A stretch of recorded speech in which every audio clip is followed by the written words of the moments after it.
Hello, everyone. Welcome back or welcome to Recovering Out Loud, the podcast where we get real about addiction and recovery. Today's guest is Sylvia Subirana. She's a clinical psychologist and head of content development at Unconscious Moderation, an app that helps people take control of their drinking and unlock more meaning, happiness, fulfillment in their lives. uses practical tools like hypnotherapy, journaling, and supportive community building exercises to guide users through lasting change. Today, we explore why moderation works for some and not for others, how hypnotherapy is helping rewire addictive behaviors, the science and stigma behind new recovery tools, the surprising power of journaling and self-discovery, facing fear, breaking old patterns, and learning to live intentionally. Listen, learn, and discover a new approach to changing your relationship with alcohol.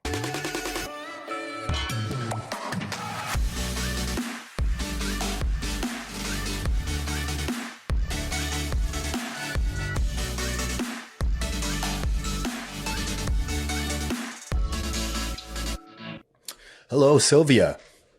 Hi. Thank you so much for coming on. I really appreciate it. We had a really good conversation before this, and I'm very interested in what you do and what your team does with regards to, not necessarily, when I started this podcast, alcohol moderation was not an option for me because I've tried many times, and I know a lot of people that have tried, and it just doesn't work for me. But I'm starting to realize that as I get on this journey more and talk to more people, that for one, the world doesn't revolve around me, and not everybody feels and thinks the same way I do. But there's different paths up the recovery mountain, right? And one of the paths is through moderation. And through journaling and hypnotherapy, which I'm excited to get into today with you. But why don't you tell us a little bit about your story, Sylvia, and how you came into this field and what you guys do? So I'm a clinical psychologist. I love learning about mental health and how different behaviors affect each person. And it's a very interesting world for me, like a very interesting field. I'm very passionate about it. And I started working a little bit, helping people understand how to have a better relationship with alcohol about a year and a half ago. And it was when I realized that I had a lot of knowledge because I haven't drunk in around 6 years. I don't have a set date because it was very organic for me.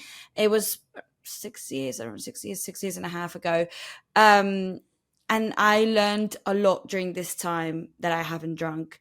So I decided to combine my knowledge in psychology, mental health, and all that with my knowledge in the field of living life without drinking.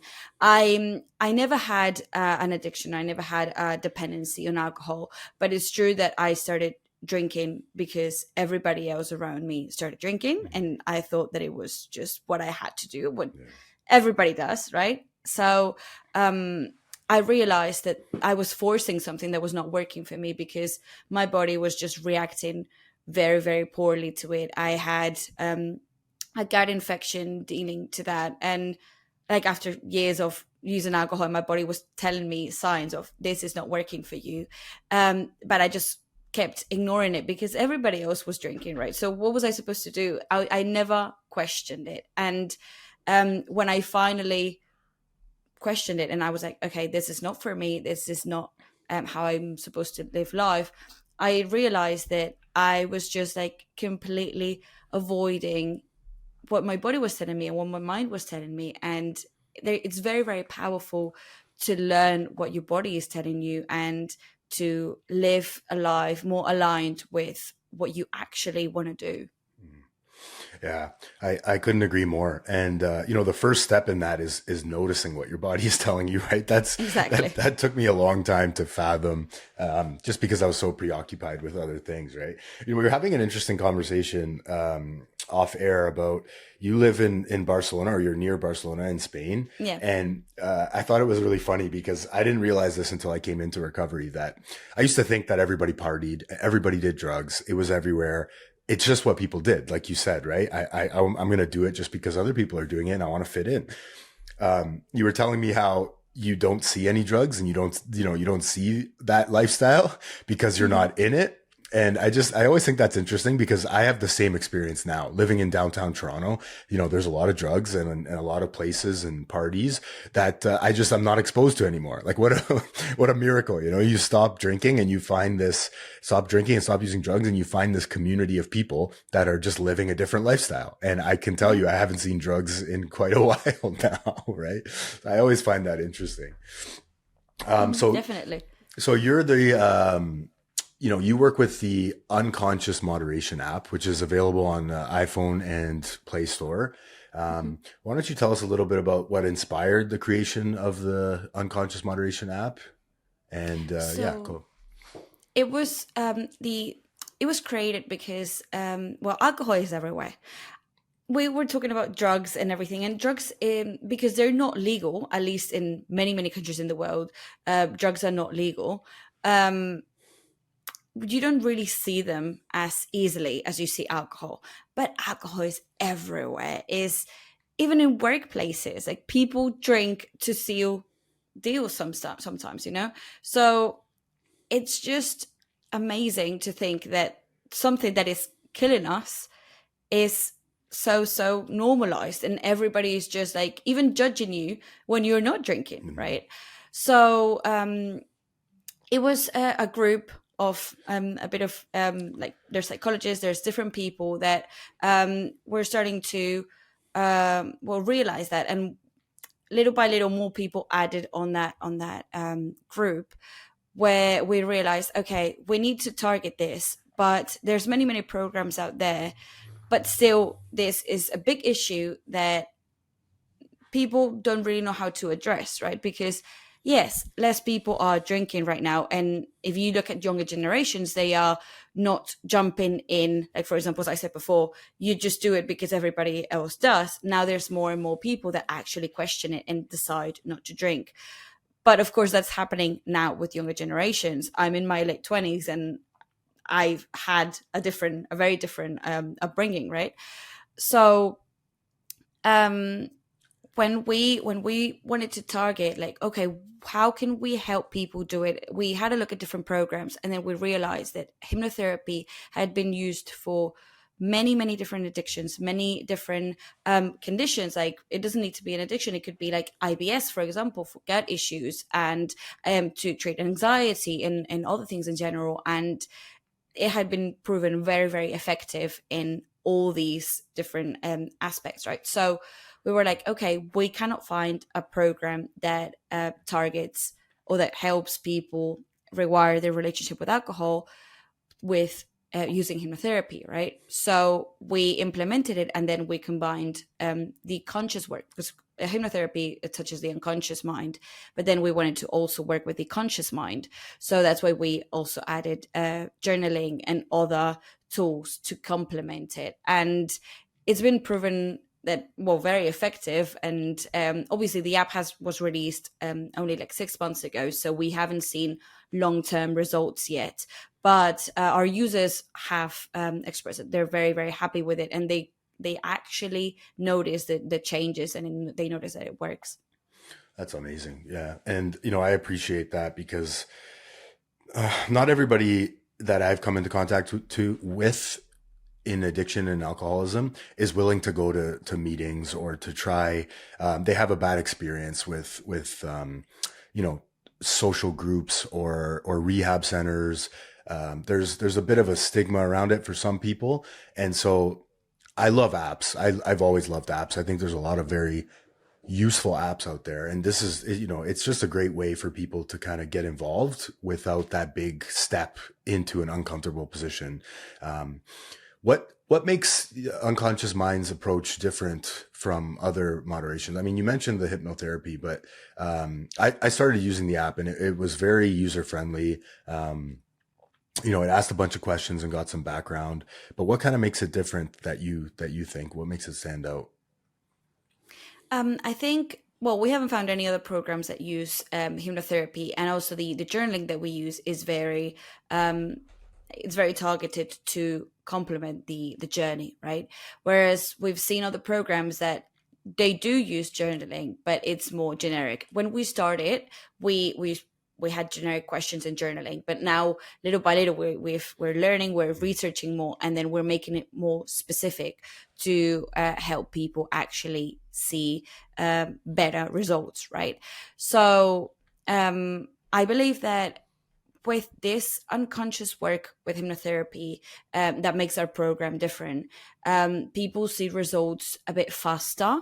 Again, there are many different things out there, many tools that are effective and have been proven effective.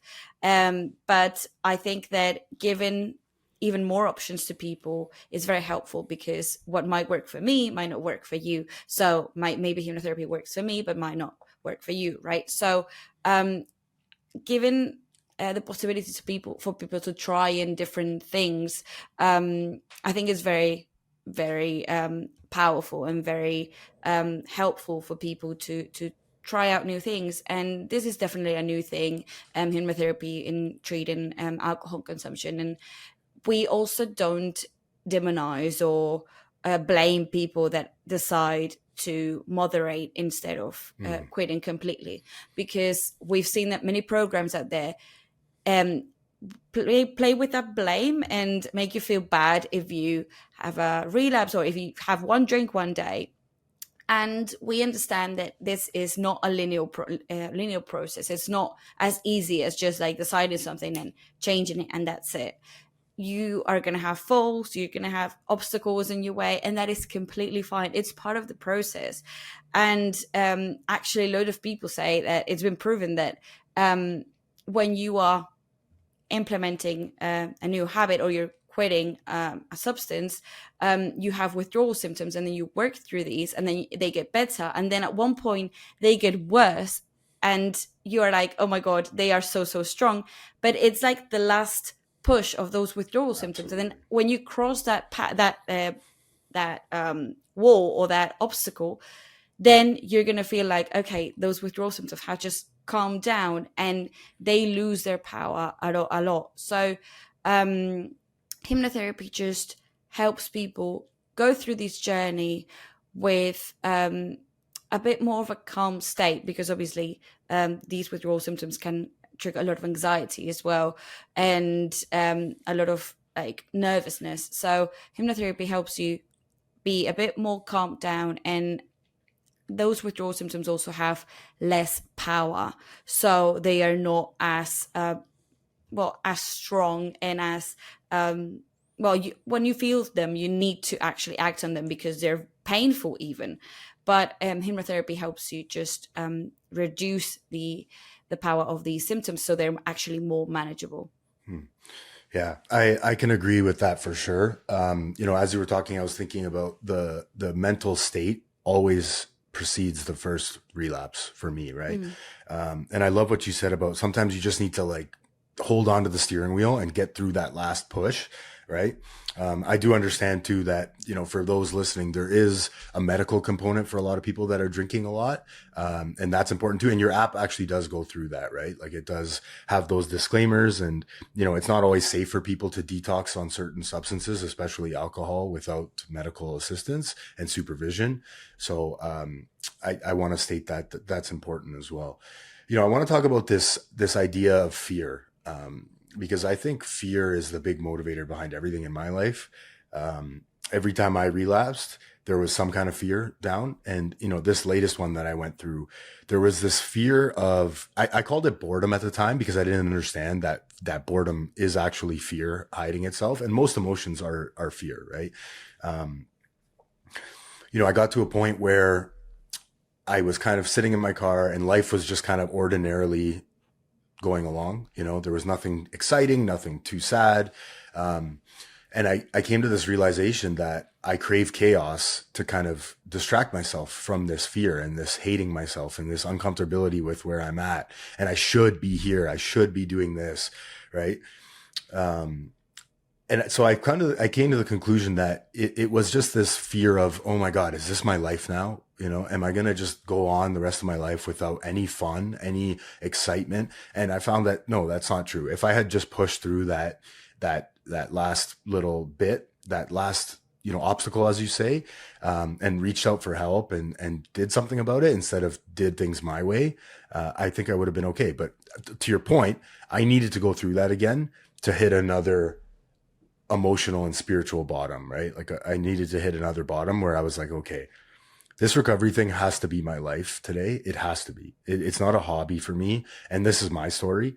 I can't moderate. I can't do any of these things. I need to remain completely abstinent, and I need to stay connected to people and to my higher power, my God, right? So this idea of fear, like why do you think fear of change is so powerful? And even though, even though we know deep down that it can help us. So it's very powerful because we have internal patterns that keep us quote unquote safe, which maybe they're not keeping us safe, but our body, our mind thinks that we are being protected, right? Because when we were growing up, those type of behaviors actually kept us safe because of the situation that we were in, right? So we learn these patterns that might not be safe for an adult person, and they bring you to do different things. And for example, consuming alcohol, drugs, or scrolling on TikTok or watching Netflix, or many different things, right? Because sitting down with our emotions, understanding where everything comes from, can be very painful and scary as well, because then sometimes it's easier to say, okay, I don't know anything, then I'm not addressing anything, right? But actually that's what gets you stuck in the same place without moving. And I think that, as you said, that fear paralyzes you. I think it paralyzes everyone. We have this fear of missing out in general, of not doing what we're expected to do, of not achieving what we are expected to achieve, of not having a good life, not doing this, not doing that. And the pressure is just so strong that I think that pressure, that social pressure that we have from everyone around us, but also from social media, there's a lot coming from there, that we constantly see people having their best lives, and then you compare your life, and then you're like, my life is very blunt, it's very boring, right? Because look at these people having the best lives ever. So I think there's so many things that actually interfere in that pressure, and then that pressure creates that fear of, am I living my life correctly? So when that fear is very strong, it just paralyzes you, and you are not able to do anything about it because it's so strong that you don't know where to start. And there's also that, so there's that, and then there's what I was talking about before, the patterns and all that. We feel like that what we've been doing till now is our safe space, or it's our normality, right? It's something that we can control. And when we start creating shifts, or having new habits, or stop, or reducing, or completely stopping to have some behaviors, or some drugs or alcohol, or like other substances, we don't know what's coming on the other side. We don't understand, like our mind cannot understand that it can be actually better. We are stuck in this, okay, I don't know what's going on, or what's going to happen in, I don't know, 6 months, a year, 5 years from now, but I know what's happening right now, and I know that the situation right now, I can control it. But again, this situation right now can be absolutely destroying you, but you have that feeling of control. And again, we are always looking for things that we can control. We hate, as humans, uncertainty and things that we cannot control, and they are out of our decision. And again, we have, like in our lives, there's so little that we can actually control. We think that we have more tools than we actually have. Life just goes on, right? And you have to adapt to it and understand that life changes constantly. We cannot stay in the same state only because of fear, because eventually what you're not changing, you're choosing. You're actually choosing not to change. So actually, you're actually like little by little your life will change, and then you actually adapt those behaviors to those changes, right? So getting stuck into that, I don't want to change, I just want my life to be exactly how it is, it's actually not going to happen, because it cannot happen. Life is changing constantly. Yeah, it's so true. I'm happy you mentioned the illusion of control, because as it says, as I've heard so many times before, the great illusion that I can drink like other people. I'll try that a million times till Sunday until I can figure it out, because you're right. It's like there's so much in the world I can't control. What do you mean I can't control my drinking and the way I feel? Like there's already all this other stuff, and then I come home and I have to feel this way. Like that's so uncomfortable to me, right? I think that's especially true, and I've proven that in my life so many times, right? I'm really interested in this hypnotherapy process. Can you kind of explain a little bit more what it is, and like what the app kind of does? What does it look like? So in the app, we do 15 minutes a day of hypnotherapy. It's an audio that you just put some headphones on and you listen to. And then, so it's 30 minutes a day and 15 minutes of hypnotherapy, and then 15 minutes of conscious work. That hypnotherapy, it's very similar to a relaxation or meditation. And a lot of people have actually listened to those before, because they're very, very, very famous and very common for people to actually listen to. So it's not that weird or that different from other things that people have tried.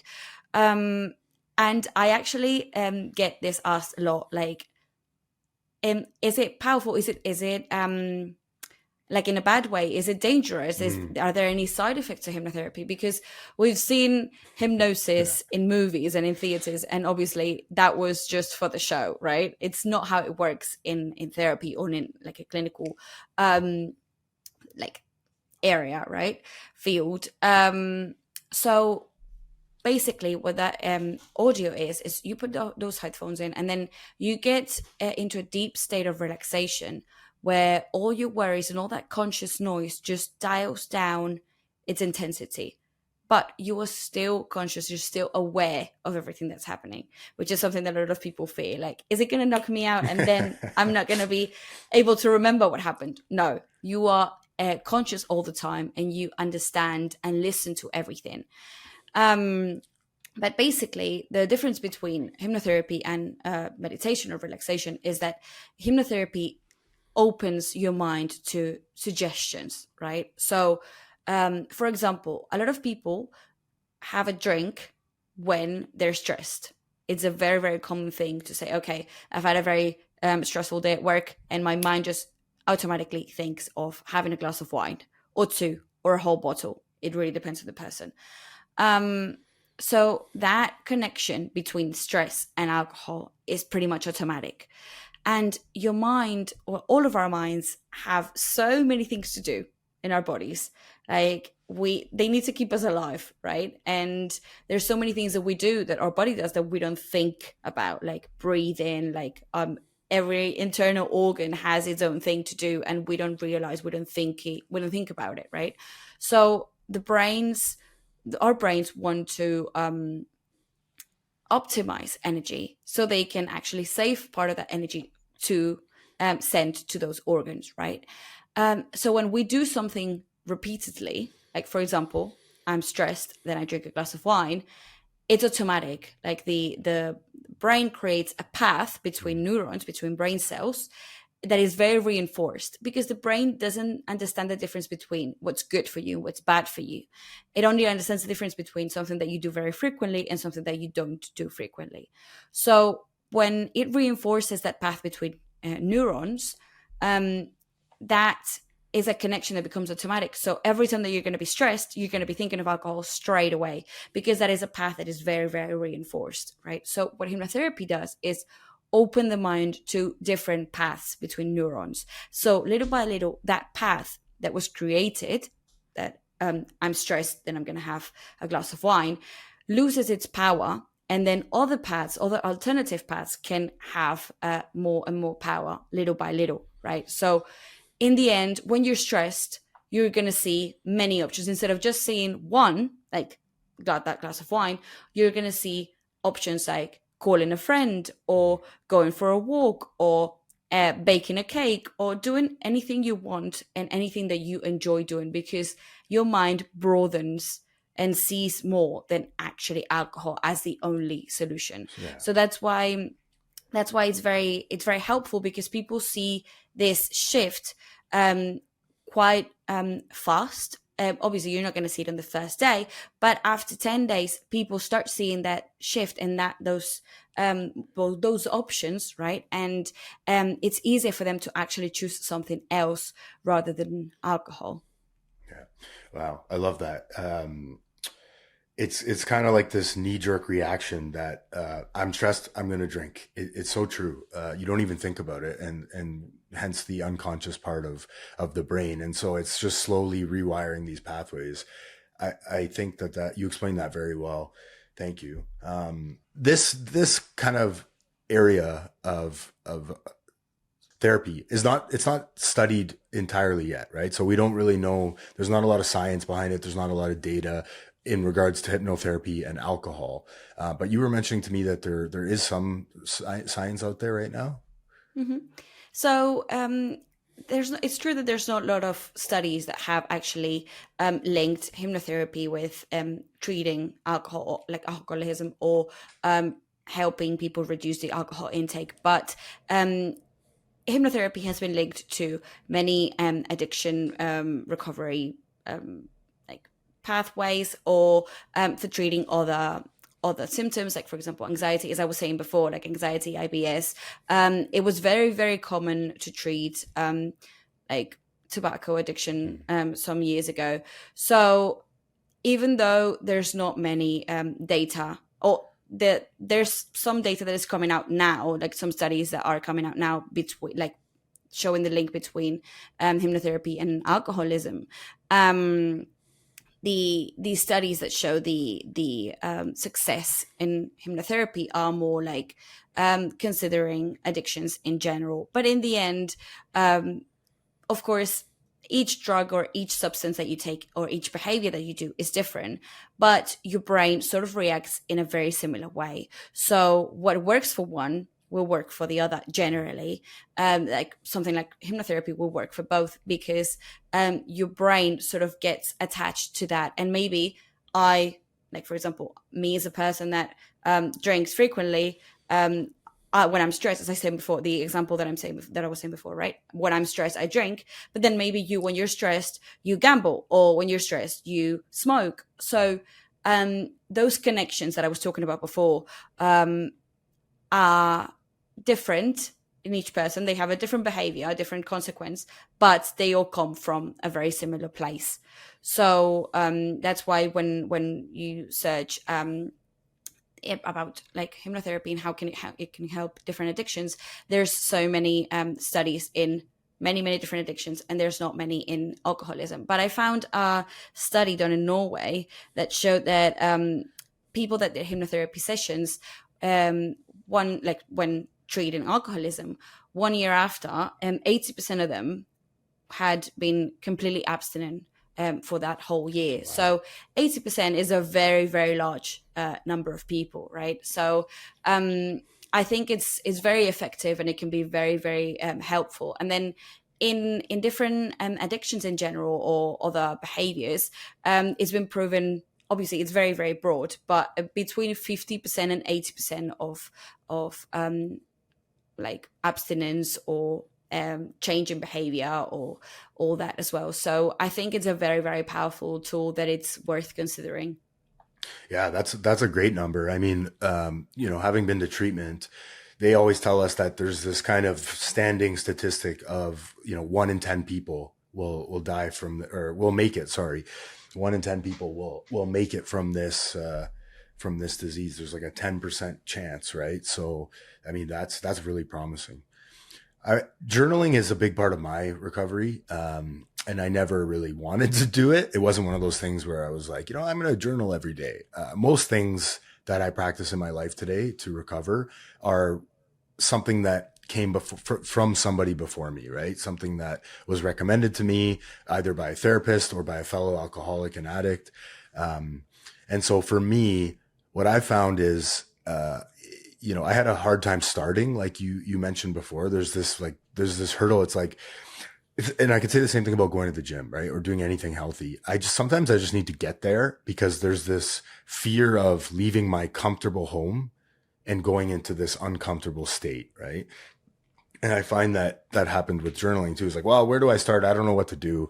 What kind of, what's the point? So where do you kind of tell people to start, or where does the app prompt you? How does it prompt you? So the way that we work with journaling in the app is to complement that hypnotherapy part that I was talking about. And before, the hypnotherapy that we offered was general, which is still helpful, but it was more general, like so people could understand themselves. Like, for example, what do you do when you're angry, or how do you deal with this type of situation, or what are 3 things that you're grateful for today, right? And different things like that, which again, many programs out there do these questions or ask these questions to their users, and it works. Like, they're very effective. But we wanted to make it more targeted to actually helping the people understand themselves better and learning about their patterns, because when you know about your pattern, you're like 50% there. Like, you have gained so much once you know what's going on. You're halfway of the path is done. Like, when you know it and accept it, because knowing and accepting it can not come together sometimes, because some people know it but then they don't accept it as part of their reality, right? So what we do with our journaling is we take people into like a path of imagination, like different adventures that we call it, and then we put them into a different situation, like situations, obviously all imaginary, that they have to think of how they would react, what would they do, and different things. And all these situations later on have they make sense, because in the end they will learn about their patterns, they will learn about how they make decisions, why they choose certain things, because each week it sort of is like a different adventure, and at the end of the week you understand a little bit more why you chose what you chose, and there's an explanation of everything. So again, there's no right or wrong, because everyone chooses their own thing, right? And everything is everything is good. You don't need to be thinking, okay, I should choose this, but my mind is telling me to choose the other thing, right? No, everything is fine. Everything is good. You just choose whatever your mind tells you to do, right? And again, when you learn about these patterns and how you process and all that emotion and what triggers different things, then you can actually start doing those changes. Because once you know it, knowledge is power. Once you know it, then you can actually address it. You cannot address what you don't know. I couldn't agree more. And one thing that I learned from journaling, and this took some time, right? It didn't happen right away, but I was in treatment this last time, and I just journaled every day because they told me to, and just whatever was on my mind. I came to this conclusion, and it was pretty revelatory for me. It was a pretty profound moment. And this has happened a few times where I came to this realization that, what I told you about the chaos thing, I came to that realization in journaling, right? That I crave this kind of chaotic state in my life with drugs and alcohol to escape feeling me and having to look at myself in the mirror and atone for all the kind of bad things that I did, right? Get through this guilt and shame was the underlying feeling. I felt bad about all the people I hurt, felt bad about hurting myself. I felt bad about relapsing after 8 years clean and sober. And so journaling, I was able to forgive myself for that, but I also was able to realize why I choose to pick up drugs and alcohol. And it was because I don't like this kind of mundane state. I need this sort of up and down crazy life to feel okay in my own skin. And then the other thing too that I was going to mention that I noticed too was, so in my active addiction, I like to hang out with, and I've heard that this is pretty universal with people like me. We kind of choose these, I hate using this term, but in one of the literatures that I read, it calls it lower companions, right? These sort of people that are using more than I am. They're partying harder than I am. They're using harder drugs than I am. They're drinking more than I am. And I always like to hang out with these people, I've realized, because I feel better about myself, right? And at least I'm not doing heroin, or at least I'm not drinking, 10 bottles a day. I'm not that bad. It's okay, buddy. Like you're not that bad. You can and it was just this justification to kind of keep going and live the life that I was living. Or they're stealing way more than I am. So at least I'm not stealing from the government, right? And I came to those conclusions all through journaling. And it was a pretty, euphoric eureka moment for me. And that's why I continued to do it today. And again, I don't have these moments every day where I'm like, oh my God, it all makes sense now. Like that's not the case, right? But through time and effort, I have come to these realizations, and it's a beautiful thing, because now, like you said, I'm 50% of the way there. I've realized it. Well, what are you going to do about it? Right? Just because you realize something doesn't mean it's going to change. I have to do something about it. So when I go to the state of boredom, or I'm not enough, life's not enough, I should be making more money, I should be more successful, I should be helping more people, I should be more sober, even I should have more clean time, right? I have these thoughts that now I can kind of say to myself, oh, I'm doing that thing again. And I just kind of laugh about it. I'm like, I'm doing that. My brain is doing that thing again, where it wants to be comfortable and it doesn't want to embrace pain. Right. So I can just embrace the pain now and be like, oh yeah, it's going to be okay. You're going to get through this. And then I always say is like, just get through the day, just get through the hour. And like you said, it's just getting through those hurdles, because that delayed gratification over the instant gratification is so much better in my experience, right? That just get through today, because tomorrow will be different. And it's always true. Tomorrow will be different. Just get to bed sober, clean, and tomorrow will be different.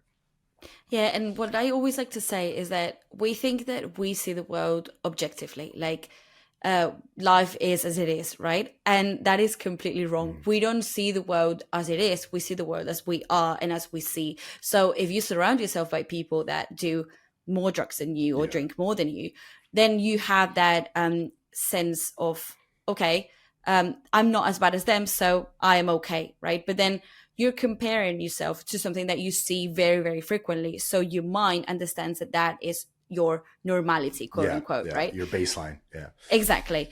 But if you lived a different life and then you don't see those people, then you would be like, the comparison would be like, you are the one that is having the most drugs compared to these group of people, right? Like these people.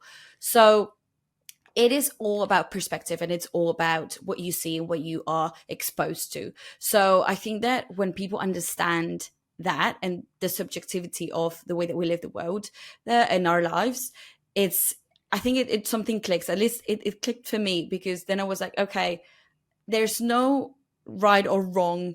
Like it's not that static, right? Like this is right, this is wrong. Exactly. It's not. There's so many colors in between, and maybe what might be right for me might not be right for another person. So I have to choose what's right for me, and to know that, I have to know myself, and I have to self-reflect and take my time to sit down and understand where my emotions are coming from and what I do to tackle them and to understand them, because it's so common in today's world to numb the emotions. And it doesn't need to be with like alcohol or drugs or other substances, or like behaviors like gambling and stuff like that.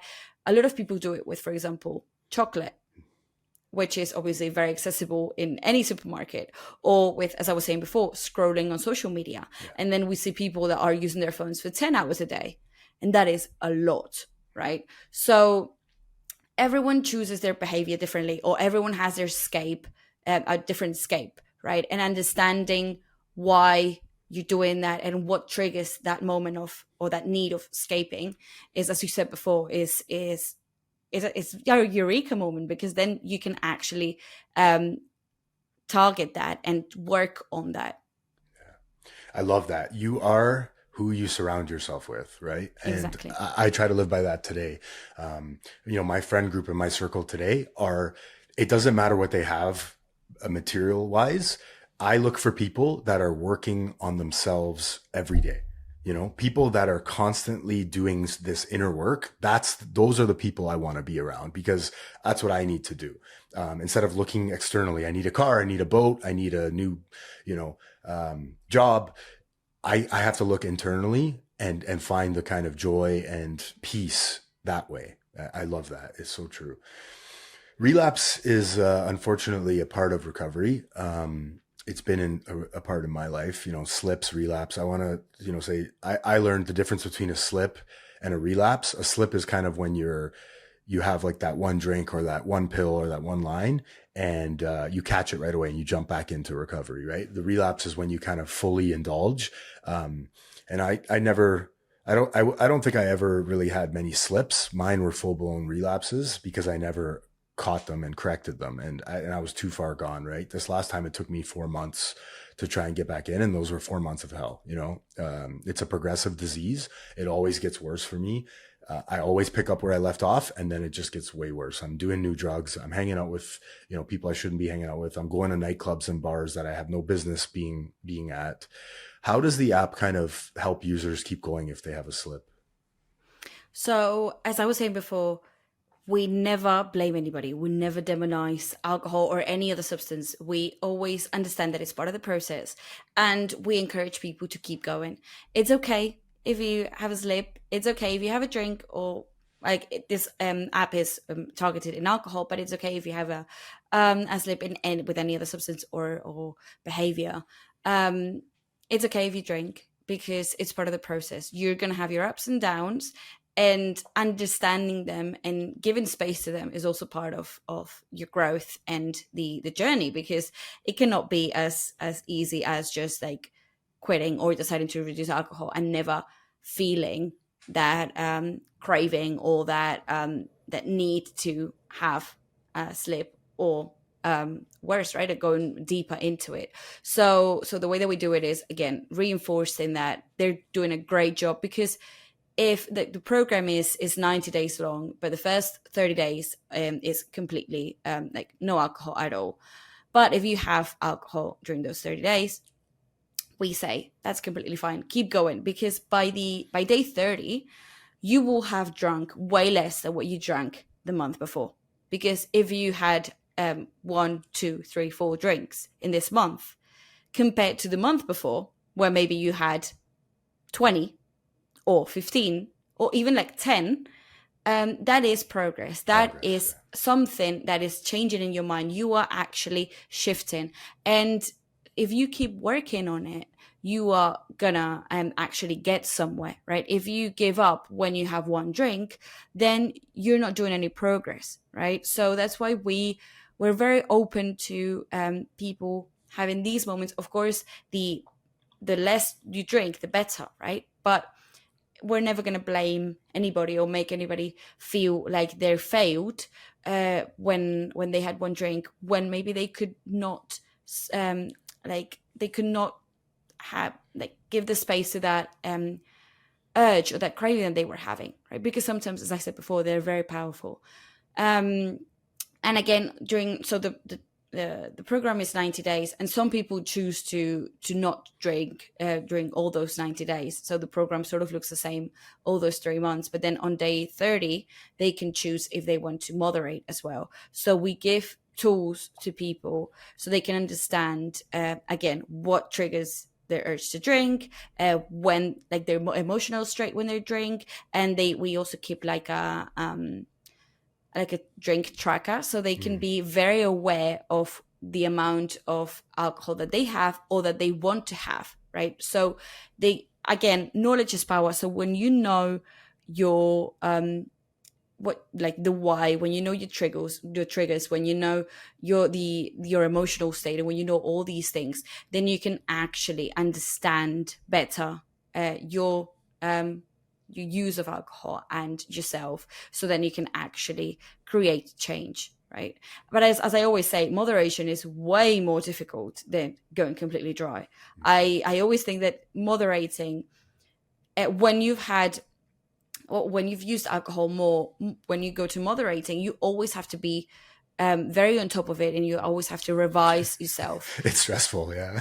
Yeah, because I always tell people, like, I don't know how you do it, because for me it's easy. It's no alcohol, okay, it's out of the picture. And when you don't have the option, it's your mental load just like calms down, it reduces by half. But then when someone is choosing to moderate, they always need to be on top of what they're doing. Am I drinking today? Am I not going to drink today?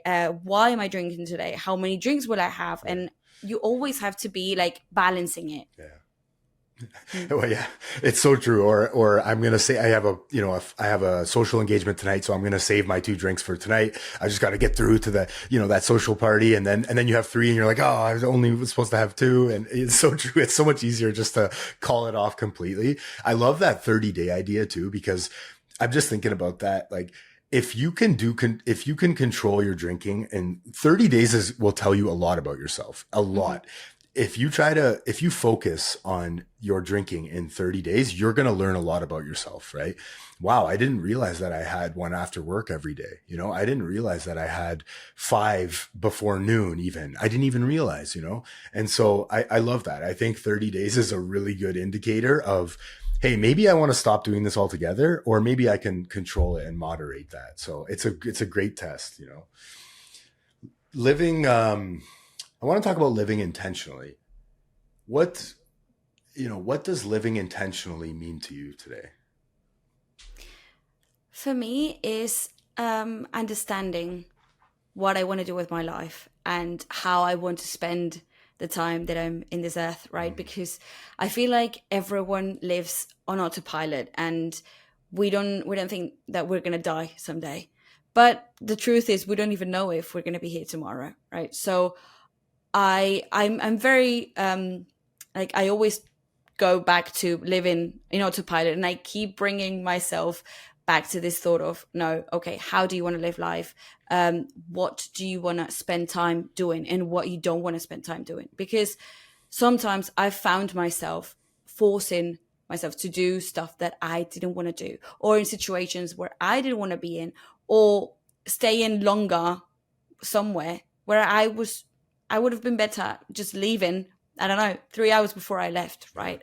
So to do that, of course, I need to revise myself constantly and understand where my priorities are at the moment, because obviously these priorities change the older that I get, right? So for me, living intentionally is giving space to understand how I want to spend my time, my limited time on earth. Yeah, time is the most valuable thing, I always say that. And it really is the only thing that we got, and the only thing that could be taken away in a moment. We never know. That's why this one day at a time thing is so powerful. It's like, I don't know if I'm going to be here tomorrow, like you said. So how am I going to live my best life today? And my best life is different than your best life, is different than my wife's best life. It's different for everybody. And so that's why it's important to do this self-discovery. Sylvia, if there's someone out there listening that doesn't know if they want to stop, but their life they're starting to have consequences as a result of drinking, right? Losing the job, losing relationships. For me, losing my sanity, right? Like losing my goals, my aspirations, all these things were just crumbling in on me. Finances were through the roof. What's one small thing that anybody can do today? Something that is accessible, maybe not easy, but accessible, very accessible, is when you're going to pour yourself a drink, or when you're going to ask, like you're going to a bar to ask for another drink, or when you're in a situation where you're actually going to have another glass of wine or another beer or another whatever you're having, ask yourself, like stop and ask yourself, why? Do I actually want this? Or is it because I'm stressed? Is it because I am for pre-pressure because everyone else around me is drunk? Or is it because I am trying to numb something that is worrying me, right? And I said that it's accessible but not easy, because sometimes it's very, very painful to understand where this is coming from, right? But I think that when people understand their whys, again, they can actually start shifting their behaviors, right? And understanding more how they want to live life. So for me, the first step is always stopping and understanding where this is coming from. And again, you might not know the first, 5-10 times. You might not know, because if you have never taken the time to understand yourself, it's something very new, right? So given the time to work on it, will grow, will come with time, but you actually need to understand or like ask yourself why frequently, so then you can actually get to a response that can actually help you. I love that. I always ask myself, what is my motive here? What is my motive? What am I trying to achieve? Am I trying to fit in, like you said, or can I actually just not stop because of said emotion and I'm stressed? I think that that's a very practical tip that anybody can try. And it's not easy, like you said, because when you're in it, sometimes, what's the point? But if you build that muscle over time, it's like going to the gym. It's really, you're going to suck at first when you're lifting weights, anything new, right? Paddleboarding was one for me. I got into paddleboarding and, I sucked at first, but over time you build that muscle, you keep doing it over and over again. And then hopefully you come to a point of realization where this isn't serving me. This isn't benefiting me. Maybe I can do something else instead, like go for a walk or try a new hobby or connect with a friend. Like you said, pick up the phone. Sylvia, and definitely, the last thing I was going to say is, please. And sometimes we think that the reason behind our urge to drink is very, very deep. Like, for example, that emotion or trying to fit in and all this. But I realized, obviously, during these 6 years that I've been navigating this, I realized that sometimes, now that, for example, we're approaching hot summer days and all that, I remember I just was craving something refreshing. So I would be like, I really craved like a refreshing cocktail or like a cold beer or something like that. And then I was like, what if I just have something different that is also refreshing? And then I realized that that's what I was craving. I was craving that nice drink that was a bit like, a bit different from water or like a soda, right, but would actually give me that, like freshness, right? In a hot summer day. So it doesn't need to be a very deep reasoning. It can be as easy as you just want something fresh, or you just want something sweet, or anything like that. So sometimes you don't need to go that deep, but the more you ask yourself why, the more reasons you'll see, and then the more you understand what triggers those urges, right? That's a great point. That is a phenomenal point. I come to a realization too that, I just like soda water, this sparkling water, that oftentimes I'm just thirsty and I just want, a refreshing drink. I love that. It's so true. Sylvia, thank you so much for your time. Time is a valuable thing. I think what you're doing is a beautiful and important journey. You've given us a lot of practical, helpful tips that we can implement in our lives. And where can we find you, and where can we find the app? So the app, if people search Unconscious Moderation in App Store or in Google Play, they will find it. And if they have more questions about how the program works, who's behind it and all this, I always suggest having a look at the website, which is um.app, so um.app. Everything is explained there. There's so much information that is very, very relevant. And if anybody has any question that is not responded in the website, there's also a contact form that they can send any questions that they have, and we'll be happy to respond. We're also on social media like Instagram. So I encourage everyone to just feel free and have a look. Love it. Thank you so much. I appreciate your words of, experience, strength, and hope. And there is another solution, there is another way. So thank you for what you do. And until next time, I appreciate you. Yeah. Thank you so much for having me. Thanks for listening. Please help us grow the channel and like, share, and subscribe for more content. The discussions and stories shared on this podcast are for informational and motivational purposes only. This content is not a substitute for professional medical advice, addiction treatment, or therapy. If you or someone you know is struggling with addiction, please consult a licensed physician, addiction specialist, or mental health professional. You are no longer alone.